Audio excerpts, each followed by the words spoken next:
2014 Buick Enclave, rear brake pads and rotors. What you need to do is get a 7/8 socket, break your lug nuts loose on both sides, right and left tires on the rear. Jack it up and support it with jack stands or however, it'll lift. And then remove your tires. And this is where we're at right now. All right, so you need to remove the caliper. It's held on by two 14mm headed bolts, caliper bolts. There's one here and there's one here. This is what they look like. And also, if you got the retainer bolt for your rotor, you might want to spray some penetrant around your hub of your rotor. Let it soak a little bit, and then you can remove this bolt that holds the rotor onto the hub. It's a 27mm, T27 Torx bit. And you hit it with your impact driver, or with your T27 on there. You know, you turn it to the reverse, turn it that way and then hit it with a hammer. Break it loose. If it doesn't come loose and you break your bit, then you're gonna have to get a die grinder and make some cuts in it, make an X on it, and then get a chisel and bust the pieces out of there, and then smack it with a hammer on the rotor real hard, and then it'll get your rotor off once you got your caliper bracket off, okay? But anyway, so now we're gonna get our caliper off. Get your bolts out and stick a screwdriver in there and pry the caliper off of there. Stick the screwdriver in there and give it a little push off, and grab it with your hand and hold on to it. Okay, you get yourself a wire brush, brush off this section of the caliper, and brush off your piston. Now's a good time to push the piston in. You can use a big pair of channel locks, but the teeth in the channel locks will chip away at this plastic piston, so I don't recommend them. What you can use is a big C-clamp and an old pad and squish it together and push the piston in. And here's the setup with the C-clamp. All right. Push it all the way in. And if you push them, got both sides being pushed in, you might push the fluid out of the reservoir, and you'll see some dripping onto your floor out of the master cylinder. It's okay. You just have to clean it up, that's all. Or you can also go underneath the hood and open up your cap to help relieve the pressure, because it's got a vent in it, so it's just going through the vent in the cap. Okay, next you want to remove your caliper bracket, which is this. And it's held on with two big bolts in the back. One there, and one there. And those are 21mm. And I'll use a big breaker bar ratchet with a swivel head.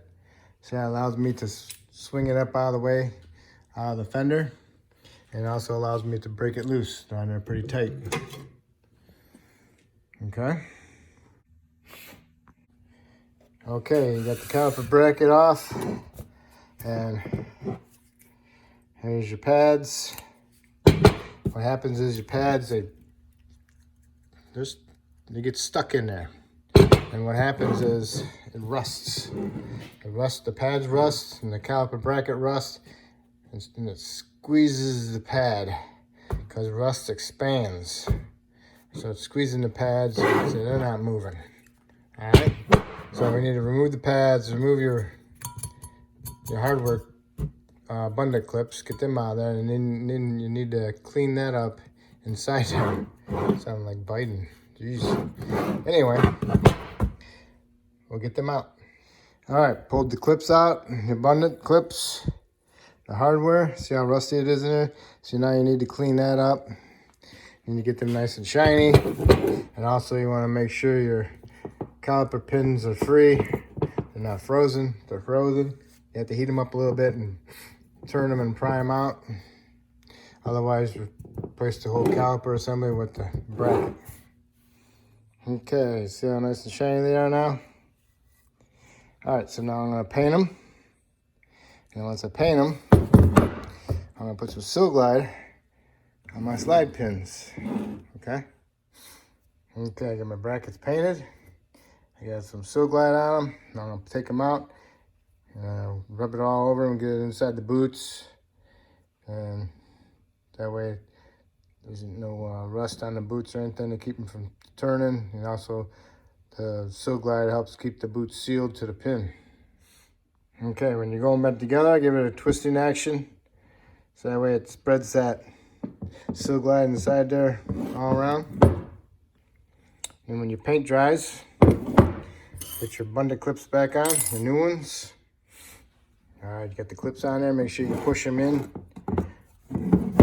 around the base inside there, because that's where the little clips are at.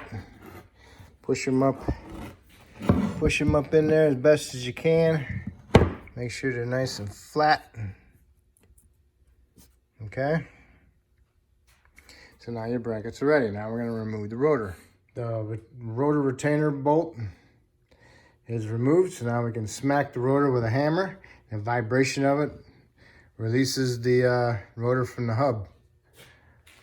Sometimes they're on there pretty good. You have to give them a couple good smacks. Usually I try to smack them right about here. And if I'm going to replace the rotor, which I am, I can smack it on the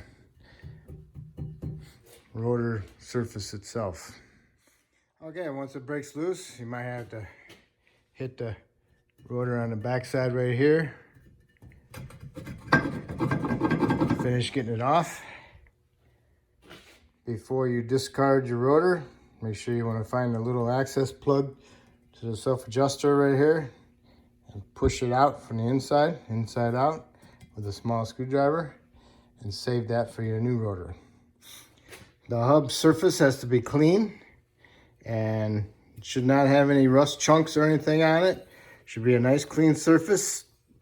If it's got a little discoloration of rust on it, that's fine as long as it's not chunky. Just get a wire brush and clean it up, or a little disc and clean it up best you can. And then you'll want to put some anti-seize on it. And that'll help prevent it from rusting and also keep it from bonding back on there. This is your parking brake shoes. Inspect them to make sure they're in good condition. Make sure they're not separating the pad from the metal shoe part itself. If they look good, then we're good to go. You might want to spray a little bit of penetrant on your adjuster. Other than that, we're all set. All right, there's my hub. I cleaned it up. All right, ready for some anti-seize. Just rub it around on there with a brush, and don't gob it on there, but just put it around there decently. And this is what I use to clean up my caliper brackets to get inside there. I do it at an angle.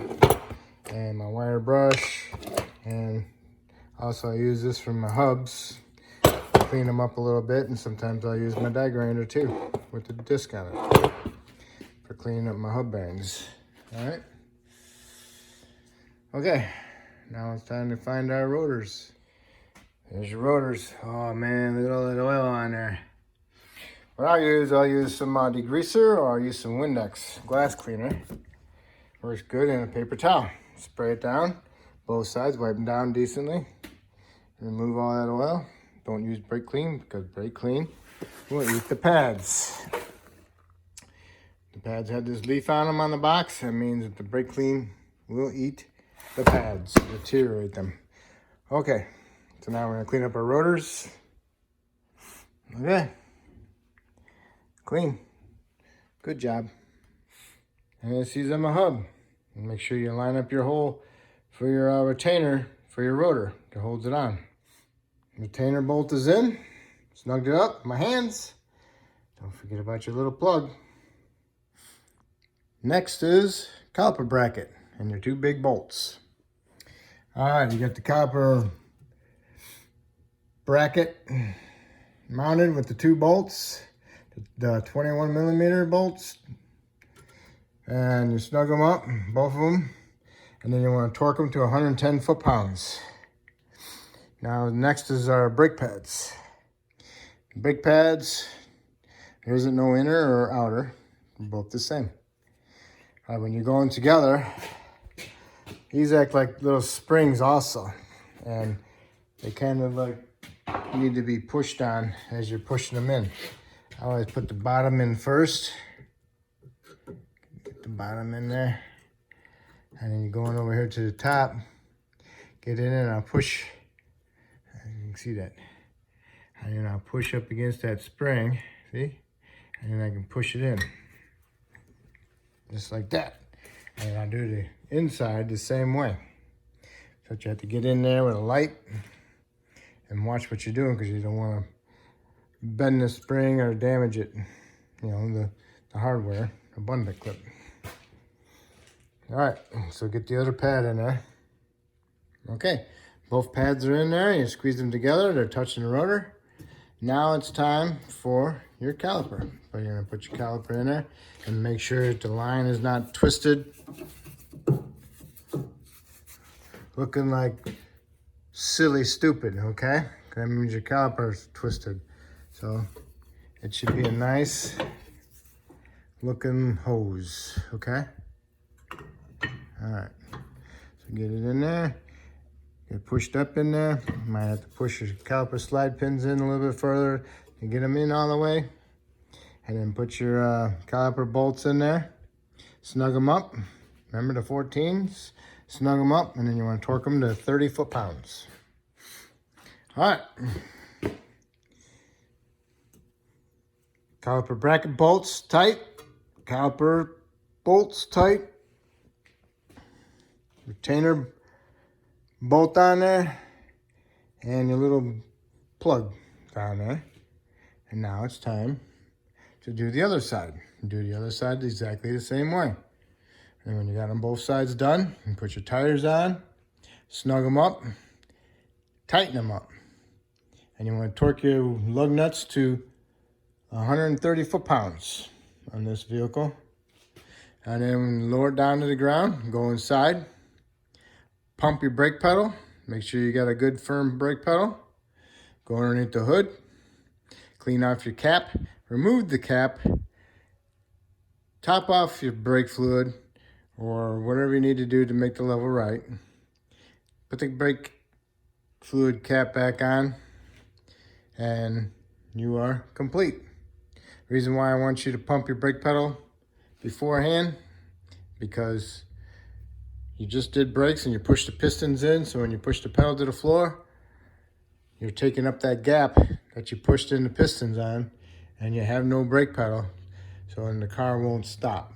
So you need to pump up your brakes before you put it in drive or reverse. All right, so that's it. That's how you do your rear brakes. If I helped you with the rear brakes, that's awesome. Maybe you can help me by subscribing. And if you already did, I thank you.